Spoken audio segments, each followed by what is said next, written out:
Disfruta un 15% de ahorro con Santander o canjea tus puntos Superclub.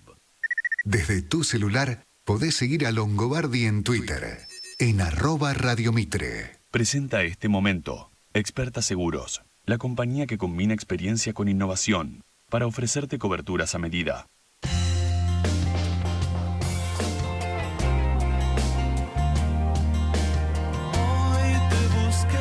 Bueno, nos metemos de lleno en la cuestión de la reforma judicial. Ayer fue tema un poco más en la superficie, ya después durante el día había más detalles y hubo más debate sobre el asunto. Y hemos convocado al doctor Guillermo Lipera, siempre lo convocamos cuando hay temas judiciales de mucha envergadura, para mirar un poquito qué significa, cómo podemos entender de qué estamos hablando cuando hablamos de una reforma judicial. Guillermo, buen día, un abrazo. ¿Qué tal, Marcelo? Buen día. Saludos a todos ahí. Gracias. Bueno, ¿estás bien? Bien, bárbaro. Genial. Bueno, nos contás un poquito, en primer lugar, de manera resumida, y por supuesto para que todos podamos entender, los que no somos abogados, de qué se trata lo que anunció el presidente Fernández. Sí, lo que se trata es de dar una solución o intentar dar una solución a la pérdida de confianza que existe en la sociedad respecto a el fuero federal en lo criminal. Más concretamente podemos hablar de Comodoro Pi, que es la parte, es más conocido como los jueces de Comodoro Pi que la justicia federal en lo criminal. Y ese creo que es la razón fundamental. Ahí, digamos, carece de toda confianza. Hemos hablado muchas veces acá del tema. Hemos pedido una auditoría que lamentablemente el Consejo de Magistratura no ha logrado finalizarla y que hubiera contribuido mucho a solucionar esto. Le voy a explicar por qué. La cuestión es que el fuero, estos jueces de Comodoro Pi en general se han caracterizado por mover los expedientes conforme al clima de época. A mí me gusta hablar en criollo, no usando palabras inglesas o algo por el estilo. Y esto pasó toda la vida.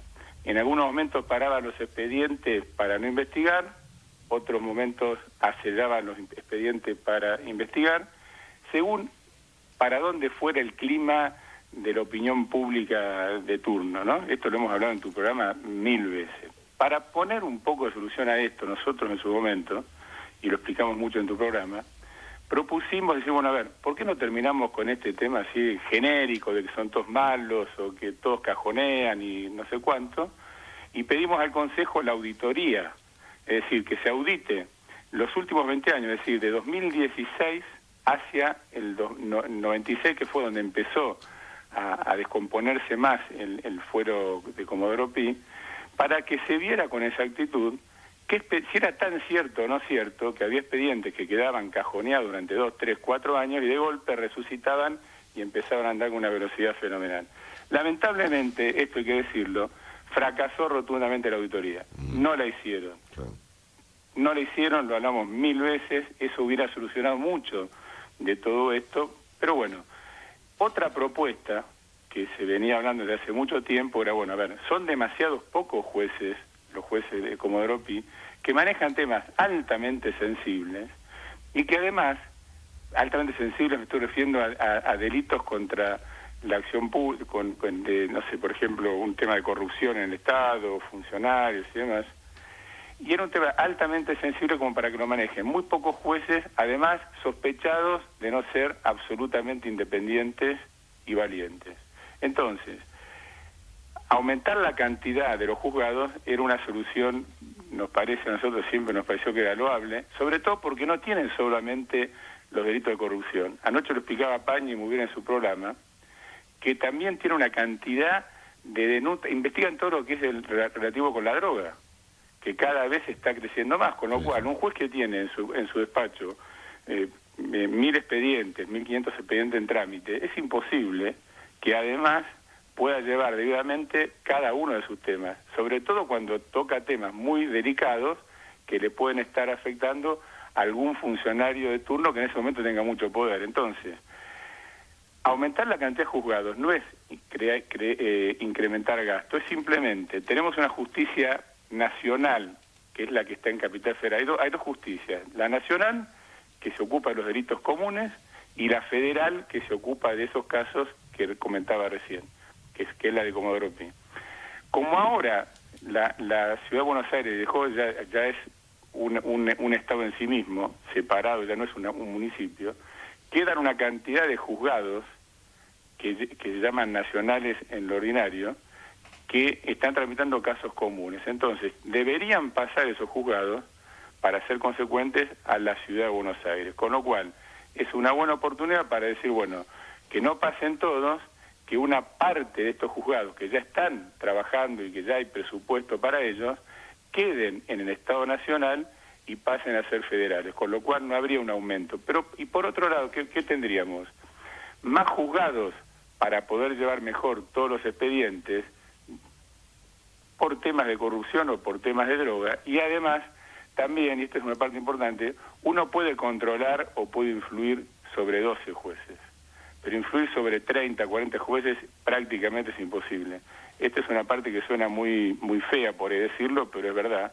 Y por otro lado también pienso que se va a acabar este tema, que a nosotros, a vos que ejercemos la profesión, nos preocupa mucho, que haya operadores dando vuelta en la justicia y que entonces el abogado bueno, que trabaja bien y no hace ninguna trapisonda, pierda trabajo en beneficio de estos señores que se hacen millonarios porque venden influencias. Esto hay que decirlo, pasa, y pasa mucho. Entonces creo que han metido el dedo en un lugar muy complicado.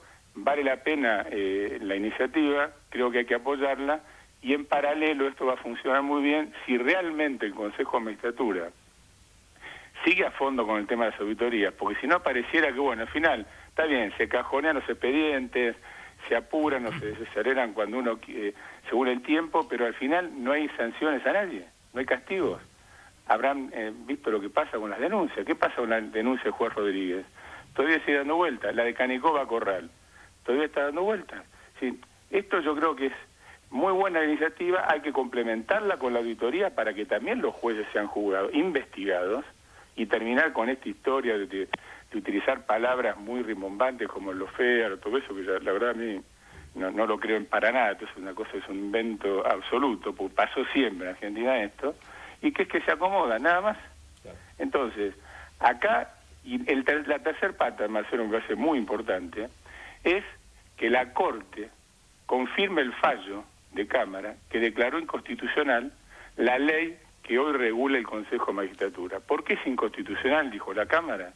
Porque aumenta el poder o la influencia de los sectores políticos y reduce la influencia de los sectores no políticos que la integran. Con lo cual, si nosotros logramos un buen proyecto de ley ahora, y digo diluyendo porque a mí me encanta que se diluya el poder de estos jueces federales, y aumentamos la cantidad de juzgados. Si en paralelo se sigue adelante la auditoría como corresponde, para que a futuro no pase nunca más esto, y además, porque tienen que saltar en el tiempo de la Big Data, es imposible creer. La auditoría, ¿saben cómo hicieron?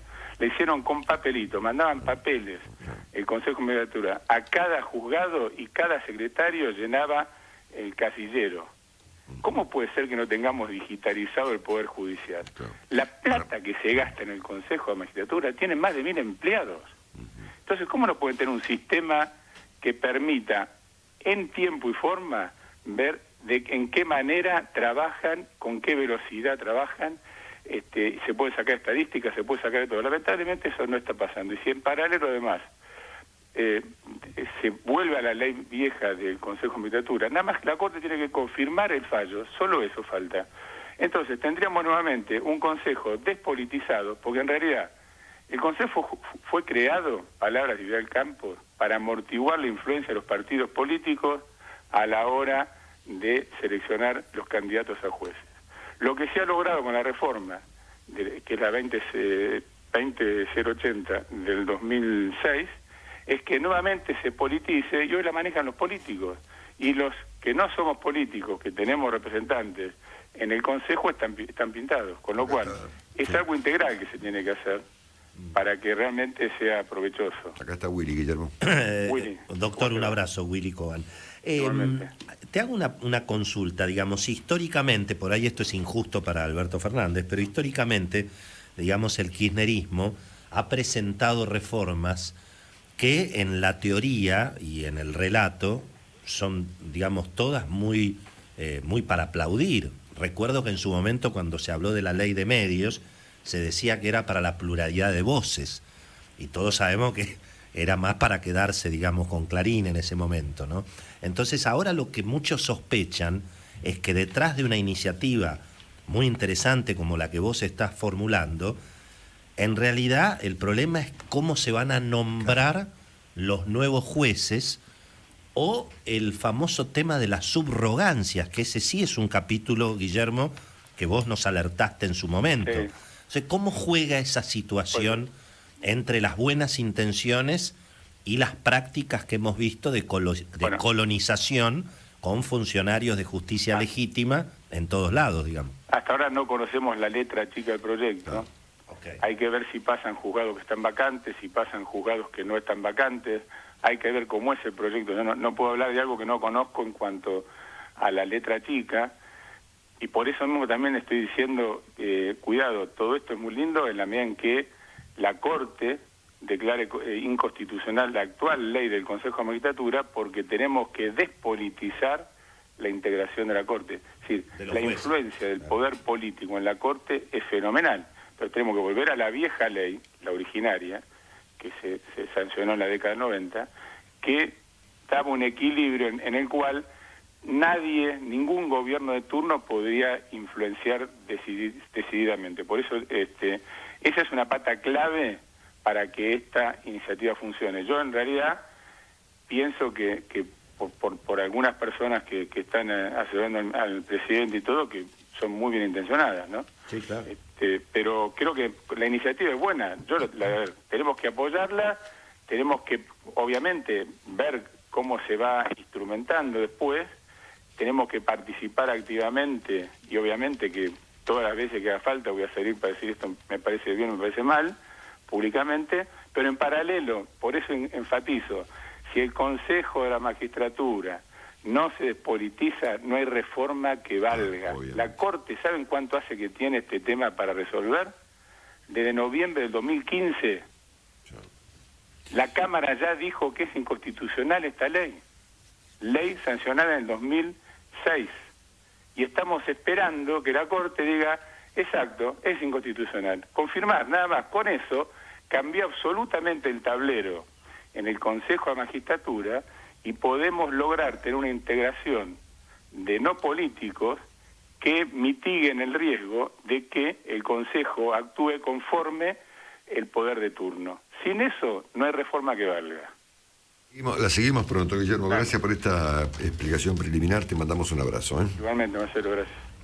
Hoy te busqué en la rima que duerme con todas las palabras. Presentó este momento Experta Seguros.